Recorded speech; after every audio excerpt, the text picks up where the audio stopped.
It's Philip from Pacific Coast Yacht Sales, and we're on board our 285 Bayliner. It's a 2005. It's running a 350 mag MerCruiser engine. That is a 300 horsepower fuel injected engine with freshwater cooling on it. It's got new manifolds and risers recently on it.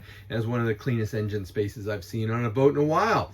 So I've already done the oil check on the engine, turned on the through hull valve for the cooling, turned on the blower. I checked for fumes in it. We're doing a cold start. We're gonna first make sure the run switch is in the up position. Without that, the engine will not start. It'll crank but not start. We always tell everybody about that.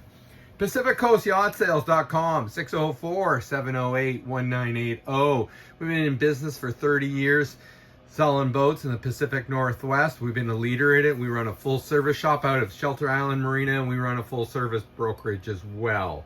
So here we go. A little bit of filler while we let the blower do its action. We turn the key, we let the fuel pump engage itself, and then we crank it over. It'll crank over a few times and then fire up. There you go, the oil pressure starts to come up. That's a dead cold start as it all settles out. What a great running boat. It fired right up. That's a dead cold start. Look at the temp gauge, not even registering it because that was from cold. I always like to do a cold start on the boats that we're selling so that you can see what I see before you come here. We come take a look out the back of the boat, and you can see there's nothing funky coming out of the exhaust or off the back of the boat at all.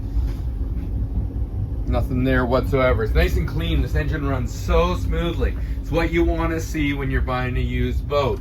All the gauges work nicely. The only one that's not working, I understand, is the trim gauge, this voltmeter, or not the trim gauge, the trim gauge is not working, the voltmeter is. It's reading high because it just fired up. It's running 40 psi of pressure, and it's got half a tank of fuel. The temp gauge will start to come up eventually. It's a 2005 285 Bayliner with 350 mag 300 horsepower engine in it with approximately 750 original hours on that engine. Great looking boat. Thanks for watching.